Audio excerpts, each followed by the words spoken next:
All right, folks, what is going on? This is episode 577 of the First and Frame Rate Show. I am VF Baller. Over here, we talk about Georgia Southern and Atlanta Falcons football. And today, we're going to finish up our series of the NFC South, talking about the New Orleans Saints. And I've been looking at this roster, and I've been looking at some of the moves they made. There's not much out here that really jumps out at me to really say it's been a big splash. It's going to be really interesting to talk about this team because, to be honest with you, even though they're our biggest rivals in the division, I just don't see much here, but we'll get into that. If this is your first time here, welcome. I can be found on YouTube and Rumble. I'm also on Anchor, Stitcher, Spotify, Apple, and Google Podcasts. I want to thank you guys for the support. I really, really appreciate it. I can't thank you guys enough. The website that I have is firstandframerates.com. Go check that out. It's like the hub of the podcast and everything that goes along with it.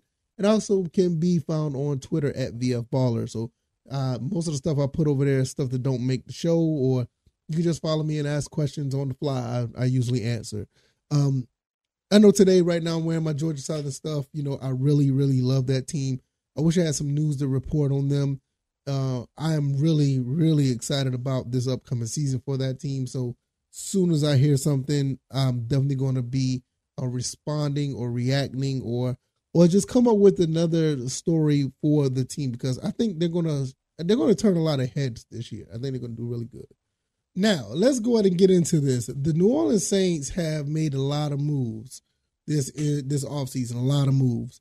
But a lot of the moves that they made wasn't really anything that or anyone for that matter, just jumped out and was like, oh, they're making moves. It's not like what we did. The Falcons really had a lot of cap space to do some things, and what the Saints did is kind of respectable, because they were like the team with the least amount of money, or they were like the most in the negative as far as cap space. So they weren't really able to do much. They ended up moving around to get Derek Carr, so that's like the biggest thing that they really done. And I honestly, I didn't know this. They just they signed Brian Edwards about 2 weeks ago, our former receiver that played for the Falcons that really didn't do much.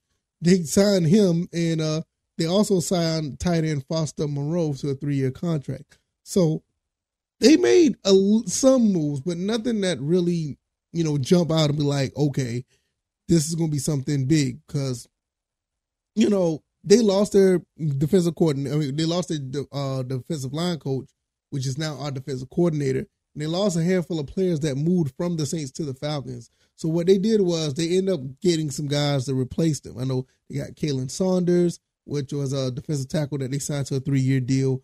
They also drafted a couple of guys that's going to be up on the defensive line as well. So they kind of replaced those guys. And when we talk about the draft picks, they didn't have a first-round pick, but they got one because of the Sean Payton situation. Sean Payton went to Denver, and Denver gave up their first-round pick to the Saints. The Saints also had a first-round pick, but it went to the Eagles, which I think that ended up being a Jalen Carter pick. But nevertheless, when you look at this, they end up getting a defensive tackle, Brian Breesy, from Clemson, which was one of the guys that a lot of people thought that the Falcons were going to pick up, but they ended up getting him with the 29th pick overall. They also got Isaiah Foskey, another edge rusher, got him out of Notre Dame, which, I don't know. I wish I could get in touch with NY Kia, a guy I follow on Twitter. He would know more about him because he's a Notre Dame fan. And Kendra, I think I said that right. Kendra Miller, running back out of TCU, was their 3rd-round pick. Nick Salvadori, the offensive tackle out of Old Dominion, he was the 4th-round pick. Jake Haener, quarterback out of Fresno State, which is really interesting that they will pick a quarterback with that. I think that kind of tells you how they feel about Jameis Winston, to be honest with you. But nevertheless, that was a 4th-round pick from for the Saints. 5th round was a safety, Jordan Howell out of Minnesota, and the 6th-round pick, A.T. Perry, wide receiver out of Wake Forest. I don't know much about any of these guys. Maybe these guys will turn out to be something. I don't see anybody in this draft class that they picked up outside of Breesy and Miller. I like those two. I like the running back, and I like the defensive tackle. Obviously, the defensive tackle was going to be a Falcon at one point, where we thought he was. But I like Kendrick Miller from TCU. I saw him play a few times. He looked really good. So fairly solid to average draft for the Saints. But when I look at the rest of the team here, and I look at the depth chart, I don't see much here that's really going to be making anything be a splash. So when you look at the rest of the actual depth chart that's on paper now, they look okay. I'm not saying that they look terrible, but you can obviously tell that they're hurting on the front seven. I think the Falcons, we took a lot of their talent as far as the Adamaya and Caden Ellis, and then obviously we took the defensive line coach. I could tell you're looking at the depth chart. They're running a 4-3, and outside of Cameron Jordan, I don't see anybody else out there that's going to make a difference. Cameron Jordan is a Cameron Jordan. He's always been the guy that actually causes some issues. I think our offensive line should be okay up against him. He wasn't that much of a factor the last few times we played him, and it was really bittersweet watching the way we lost against the Saints last year because neither team was really that good. It really was. I mean, you saw what Marcus Mariota did, and then when it was time for, I think the first start for, Desmond Ridder. I think that was his first start, and he did okay, but it was just, both teams just wasn't that good. So hopefully with the Falcons transformation and what the Saints have done, I think we'll see better football at the end of the day. I mean, because both sides look pretty sloppy, especially with Derek Carr at quarterback. Alvin Kamara will be back. Him, Jamal Williams, and Kendrick Miller is going to be the running backs. I suspect Kendrick Miller to get more time than Jamal Williams, honestly. I don't see Alvin Kamara being an every down back. So expect to see a lot from Kendrick Miller if he does, make the strides that I think that he would.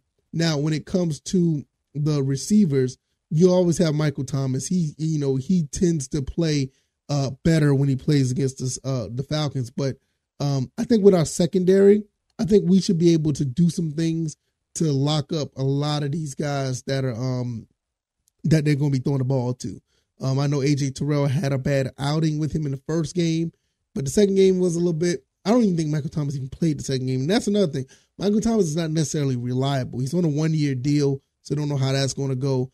Chris Olave is a pretty solid receiver. Showing some flashes. Traquan Smith is another guy that they have. Brian Edwards at receiver. Don't know what you're going to get there. And Rashid Saheed is going to be there. Jawan Johnson is their tight end, and the backup from right now, based on what I see here, is Foster Moreau. And you got Taysom Hill that could play almost anywhere. So I'm looking at this team, and it's like, I don't see anything that's really special. The Saints are the Saints. They always play us tough every time we play them. I do still believe that the Falcons have the slightly better team based on the free agent moves and the draft that we did. I think we had a better draft than them. And with the more weapons that we have, I think we can give this defense of the Saints fits. And I would be remiss if I wouldn't talk about the secondary of the Saints, where you have Adebo, I think I said that right, Tyrann Mathieu, Marshawn Lattimore. You got guys in the secondary that actually can ball. I'm still not really sold on Marshawn Lattimore that much, but he is what he is. I think they're gonna. I think they're gonna have a little bit of fits with what we have. I mean, we have a lot of weapons out there with Kyle Pitts, Drake London, Cordell Patterson can go out and slot. Bijan Robinson is going to be out there now. Then you still got Jonnu Smith. We got Scotty Miller. We have some weapons. So I don't think the secondary will be able to contain that much. The main thing is it's just all about the trenches. Are we going to be able to move the ball in the trenches? Because with the running backs we have, we should be able to. And if we give Desmond Ridder a little bit of time in the pocket, he's going to have a lot of weapons to throw to. So with that being said, I'm looking at this team. I think we should be able to, get up on them and make some things happen. Because the only thing about this is the fact that the Saints always play us tough. That's the only thing about it. That's the only thing. As far as anybody to look out for, if Michael Thomas is healthy, AJ Terrell has to do a little bit better job from what he did the last time they went up against each other. I don't see nobody else on that offense actually is going to be a threat. Chris Olave, maybe. I don't think they're going to be able to run the ball with us the way that with the way our front seven is stacked right now. And with that being said, we probably could get to Derek Carr. Derek Carr can't move. Derek Carr can't move in the pocket. He's not that mobile, so we should be able to get to him. If we can get to him, Derek Carr is really easily to be rattled. And then now you're talking about a whole different situation, how the way this game is going to be, played.